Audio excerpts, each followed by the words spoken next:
எல்லாருக்கும் வணக்கம். Welcome to ருசியோ ருசி. இன்றைக்கி நம்ம ருசியோ ருசி சேனலில் பார்க்க போகிறது, வீட்டில் இல்லை அப்படிங்கிற வார்த்தையை அடியோடு ஒழிக்கணும் அப்படின்னு சொல்லும் பொழுது அதுக்கு நமக்கு கை கொடுக்கக்கூடியது தீப வழிபாடு. செல்வ கடாட்சத்தை அள்ளித்தரக்கூடிய செம்பருத்தி இலை தீப வழிபாடை எப்படி மேற்கொள்ளணும், எந்த மாதிரி விஷயங்களை பின்பற்றணும் அப்படிங்கிறதுக்கு உண்டான அனைத்து விதமான தகவல்களையும் தான் நம்ம இன்றைக்கி இந்த பதிவின் மூலிமா தெரிஞ்சுக்க போகிறோம். வீடியோவை எங்கேயுமே ஸ்கிப் பண்ணாமல் பாருங்கள். அப்போ தான் எந்த ஒரு சின்ன தகவலையுமே நீங்கள் மிஸ் பண்ணாமல் தெரிஞ்சுக்க முடியும். இப்போ நம்ம ஸ்டார்ட் பண்ணிடலாம். பொதுவாகவே இந்த இல்லை அப்படிங்கிற வார்த்தையை வீடுகளில் கூடுமான வரைக்குமே சொல்வது அப்படிங்கிறத தவிர்க்கணும் அப்படிங்கிறத நம்ம வீட்டு பெரியவங்க சொல்லுவாங்க. இந்த வார்த்தையை நம்ம அடிக்கடி பயன்படுத்திக்கிட்டே வந்தோம் அப்படின்னு சொன்னால் ஏதோ ஒரு குறிப்பிட்ட விஷயத்துக்காக தான் நம்ம சொல்ல ஆரம்பிப்போம். ஆனால் அந்த வார்த்தையை நம்ம வீட்டில் ஒரு முறை பயன்படுத்த ஆரம்பித்தாலே தொடர்ந்து அந்த வார்த்தையை நம்ம அடிக்கடி சொல்வதற்குண்டான வாய்ப்புகள் நம்மளே அறியாமல் பார்த்தீங்கன்னா நிறைய ஏற்படும். நீங்களே கொஞ்சம் கவனித்து பாருங்கள், உங்கள் வீட்டில் இந்த மாதிரியான சூழ்நிலை கண்டிப்பாக ஏற்பட்டிருக்கும்.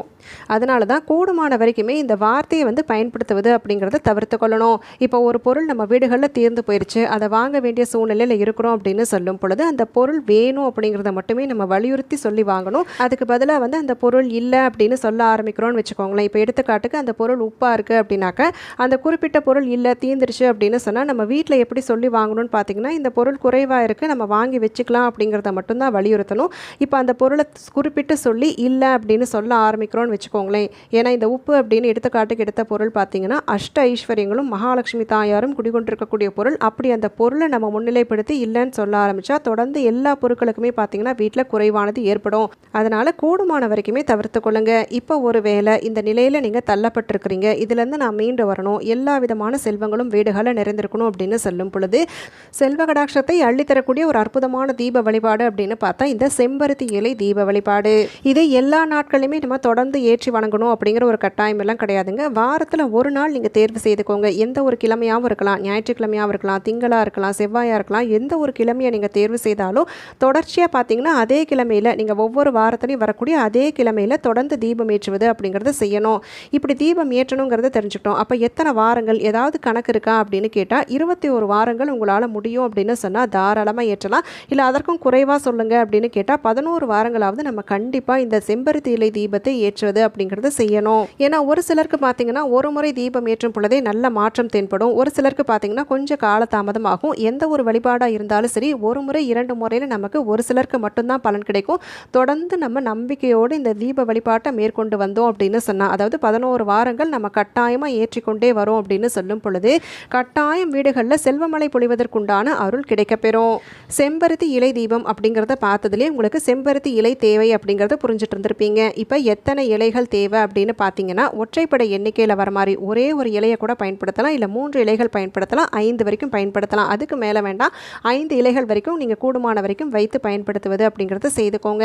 இப்போ இலையை பொறுத்த வரைக்கும் நம்ம வீட்டில் இருக்கக்கூடிய செடியில் இருக்கக்கூடிய இலைகளை மட்டும்தான் பயன்படுத்தணுமா, இல்லை வெளியிடங்கள்லேருந்து பறிக்கலாமா அப்படிங்கிற சந்தேகம் வரும்.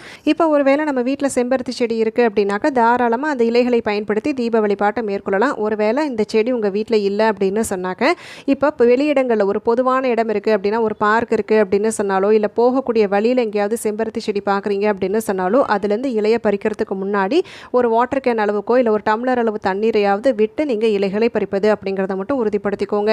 அக்கம் பக்கங்களில் வாங்குவது அப்படிங்கிறத கூடுமான வரைக்கும் தவிர்த்து கொள்ளுங்க. உங்கள் வீட்டு செடி இல்லைனா பொதுவான இடத்துல கிடைக்கக்கூடிய இலையிலிருந்து நீங்கள் பயன்படுத்தி தீப வழிபாட்டை மேற்கொள்வது அப்படிங்கிறத செய்துக்கலாம். சரி, ஓரளவுக்கு இந்த செம்பருத்தி இலையை பற்றின விவரங்கள் தெரிஞ்சுக்கிட்டீங்க இல்லைங்களா? இந்த செம்பருத்தி இலை பொதுவாகவே தீய சக்திகளை வேறு இருக்கக்கூடிய ஒரு அதிசக்தி வாய்ந்த இலையும் கூட. இதை பற்றின நிறைய விளக்கப்பதிவுகள் நம்ம சேனல்லே கொடுத்துருக்குறேன். இது வரைக்கும் பார்க்காதவங்க அதனுடைய லிங்க் நான் வீடியோவோட டிஸ்கிரிப்ஷனில் தரேன், கட்டாயம் பாருங்கள். சரி, இந்த இலைகளை எடுத்தாச்சு. இப்போ எப்படி தீப வழிபாடை மேற்கொள்ளணும் அப்படின்னு பார்த்தீங்கன்னா, இந்த இலைகள் எடுத்ததுக்கப்புறமா முதல்ல சுத்தமான நீரில் கழுவி துடைப்பது அப்படிங்கிறத செய்யணும். இப்படி இலைகளை எடுத்துட்டு அதை நீங்கள் பூஜைக்குண்டான தட்டுக்கு மேலே வைப்பதற்கு முன்னாடி இலையினுடைய நுனி பகுதியில் மஞ்சள் குங்குமத்தால் பொட்டிடுவது அப்படிங்கிறத செய்துக்கோங்க. இப்படி நம்ம செய்துட்டு அந்த இலைக்கு மேலே கொஞ்சமாக நீங்கள் தேங்காய் எண்ணெய் தடவுவது அப்படிங்கிறத செய்யணும். இந்த தேங்காய் எண்ணெயை பயன்படுத்தி தீபம் ஏற்றும் பொழுது நிறைய பேர் பார்த்தீங்கன்னா தேங்காய் தீபம் ஏற்றுவது அப்படிங்கிறத செய்வாங்க. இல்லை தேங்காய் எண்ணெயை பயன்படுத்தி நல்லெண்ணெய்க்கு பதிலாக தேங்காய் எண்ணெய் விட்டு தீபம் ஏற்றக்கூடியவங்களும் இருப்போம். எதனால் இந்த தேங்காய் எண்ணெயை பயன்படுத்துகிறோம் அப்படின்னு பார்த்தீங்கன்னா, இந்த தேங்காய் எண்ணெயினுடைய வாசம் நம்ம வீடுகளுக்கு தெய்வங்களை வரவழைப்பதற்குண்டான அருளை பெற்றுத்தரும். இப்போ நிறைய இடங்களில் பார்த்தீங்க அப்படின்னு சொன்னால், ஏதாவது ஒரு சில பழி பாவங்கள் தீரணும் அப்படிங்கிறதுக்காகவே குறிப்பிட்டு தேங்காய் எண்ணெயில் விளக்கேற்றுவது அப்படிங்கிறத செய்வாங்க. இப்படி ஒரு வழிபாடு, ஒரு பூஜை அப்படின்னு சொன்னாலே அதில் இடம்பெறக்கூடிய தேங்காயிலிருந்து கிடைக்கக்கூடிய எண்ணெயை இந்த செம்பருத்தி இலைக்கு மேலே லேசாக தடவிட்டு, எத்தனை இலைகள் எடுத்திருந்தாலும் சரி, 1, 3, 5 எத்தனை இலைகள் எடுத்திருந்தாலும் சரி, நுனியில் குங்குமத்தால் நீங்கள் மஞ்சள் குங்குமத்தால் பொட்டு வச்சுட்டு அதுக்கப்புறம் நீங்கள் நடுப்பகுதியில் கொஞ்சமாக தேங்காய் எண்ணெய் பூசுவது அப்படிங்கிறது செய்யணும். இதுக்கு அடுத்தபடியாக பார்த்தீங்கன்னா, ஒரே ஒரு அகல், நீங்கள் எத்தனை இலைகள் எடுத்திருந்தாலும் சரி, ஒரே ஒரு அகல் தீபத்தை மட்டும் நீங்கள் தயார்படுத்திக்கணும். அந்த அகல் தீபத்தில் நீங்கள் நல்லெண்ணெய் இல்லைன்னா நெய் விட்டுக்கலாம். நல்லா ஞாபகம் வச்சுக்கோங்க, தேங்காய் எண்ணெயை இலைக்கு மேலே தடவணும். அகல் தீபத்தில் நம்ம நல்லெண்ணெய் இல்லைனா நெய் விட்டு தீபம் ஏற்றுவது அப்படிங்கிறத செய்துக்கணும். நாம் சாதாரணமாக பயன்படுத்தக்கூடிய பஞ்சு திரியை பயன்படுத்தி நம்ம தீபம் ஏற்றுவது அப்படிங்கிறத செய்துக்கலாம். இந்த பூஜைக்கு உண்டான தட்டுக்கு மேலே இப்படி எல்லாமே அலங்காரம் செஞ்சுட்டு நல்ல பூக்கள் எல்லாமே, நல்ல வாசமுள்ள பூக்கள் எல்லாத்தையுமே வைத்து இதை குறிப்பிட்டு பூஜையில் வைத்து தீபம் ஏற்றணும் அப்படின்னு சொன்னாலே கட்டாயம் நம்மளுடைய பிரச்சனைகள் அனைத்தையுமே தீர்வதற்குண்டான அருள் கிடைக்கப்பெறும் அப்படின்னு சொல்லி நம்பப்படுது. விளக்கை ஏற்றி வச்சதுக்கு அப்புறமா மனதார நம்மளுடைய பிரார்த்தனைகள் என்னெல்லாம் கோரிக்கைகள் இருக்கோ அது அனைத்தையுமே சொல்லி வெளிப்படுவது அப்படிங்கிறத செய்யணும். நம்ம வழிபாடு அனைத்துமே நிறைவடைந்ததுக்கு அப்புறமா தீபதூப ஆராதனை காண்பித்து பூஜையை நிறைவு செய்து கொள்வது அப்படிங்கிறத செய்துக்கலாம்.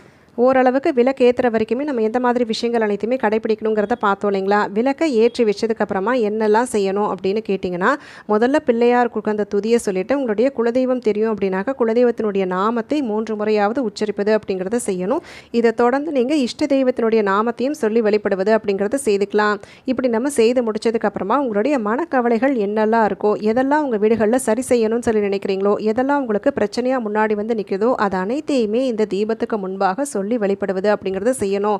எதெல்லாம் தீரணும், எதெல்லாம் மாறணும்னு நினைக்கிறீங்களோ அது அனைத்தையுமே சொல்லி இது எல்லாமே என்னை விட்டு போயிட்டு நல்ல ஒரு செல்வ கடாட்சம் ஏற்படுவதற்குண்டான அருளை வழங்கணும் அப்படின்னு சொல்லி அனைத்து தெய்வங்களையுமே, நீங்கள் வீட்டு பூஜை அறையில் நீங்கள் சுவாமி படங்கள் எல்லாமே வைத்திருப்பீங்க இல்லைங்களா, இப்படி அனைத்து தெய்வங்கள்கிட்டையுமே சொல்வது அப்படிங்கிறத செய்திருங்க. இந்த தீபத்துக்கு முன்பாக நம்ம அமர்ந்து இந்த குறிப்பிட்ட நேரத்தை செலவு செய்து நம்மளுடைய சிந்தனை அனைத்தையுமே ஒருநிலைப்படுத்தி நம்ம என்னெல்லாம் கேட்குறோமோ அது அனைத்துமே நமக்கு வரங்களாய் வந்து சேரும். ஒவ்வொரு வாரமுமே ஒரு கிழமையை தேர்வு செய்து ஒவ்வொரு வாரமுமே பார்த்திங்கன்னா தொடர்ச்சியாக 21 வாரம் இல்லைனா 11 வாரங்கள் இந்த தீப வழிபாட்டை நீங்கள் மேற்கொண்டு வந்தாலே கண்டிப்பாக அதிசயத்தக்க மாற்றங்கள் நம்ம வீடுகளில் ஏற்படும். வழிபாடு அனைத்துமே செய்து முடிச்சதுக்கப்புறமா நீங்கள் இந்த இலைகள் அனைத்தையுமே யாருடைய காலுமே படாத இடத்துல போடுவது அப்படிங்கிறத செய்துக்கோங்க. ஆனால் குறிப்பிட்டு நீங்கள் ஞாபகம் வைத்துக் கொள்ள வேண்டியது பார்த்திங்கன்னா, எந்த ஒரு கிழமையை நீங்கள் தேர்வு செய்தாலும் நீங்கள் ஏற்றக்கூடிய தீப வழிபாட்டின் பொழுது ராகு காலம், யமகண்டம் இதெல்லாம் இல்லாத மாதிரி பார்த்துக்கோங்க. கேலண்டரை பார்த்தாலே தெரியும். அதை பார்த்து நீங்கள் நேரத்தை முடிவு செய்து அதுக்கப்புறமா இந்த தீப வழிபாட்டை மேற்கொள்வது அப்படிங்கிறத செய்துக்கலாம். கஷ்டத்தின் விளிம்பில் இருப்பவர்களை கூட கை தூக்கி விடக்கூடிய ஒரு அற்புதமான தீப வழிபாடு அப்படின்னு பார்த்தா இந்த செம்பருத்தி இலை தீப வழிபாடு. அதனால் முழு நம்பிக்கையோடும் ஈடுபாட்டோடையும் மேற்கொண்டு பாருங்கள். கண்டிப்பாக வாழ்க்கையில் முன்னேற்றம் அப்படிங்கிறது இனி படிப்படியாக இருக்கும். இப்போ நம்ம இந்த பதிவின் மூலயமா நம்ம வீடுகளில் இருக்கக்கூடிய வறுமை அடியோடு ஒழியணும், செல்வகடாட்சம் வீடுகளில் நிறையணும் அப்படின்னு சொல்லும் பொழுது எந்த மாதிரியான தீப வழிபாடு மேற்கொள்ளணுங்கிறதுக்கு உண்டான தகவல்கள் எல்லாமே பார்த்து தெரிஞ்சுக்கிட்டோம். கட்டாயம் இந்த பதிவு அனைவருக்குமே பயனுள்ளதாக அமைந்திருக்கும்னு சொல்லி நினைக்கிறேன். அப்படி பயனுள்ளதாக இருக்கக்கூடிய பட்சத்தில் உங்களுடைய ஃப்ரெண்ட்ஸ் அண்ட் ஃபேமிலிக்கும் தவறாமல் ஷேர் பண்ணுங்கள். அவங்களும் இந்த தகவல்கள் அனைத்தையுமே பார்த்து பயன்பெறட்டும். நாளைக்கு மறுபடியும் ஒரு அட்டகாசமான பதிவோடு உங்களை நான் சந்திக்கிறேன். அது வரைக்கும் நன்றி, வணக்கம்.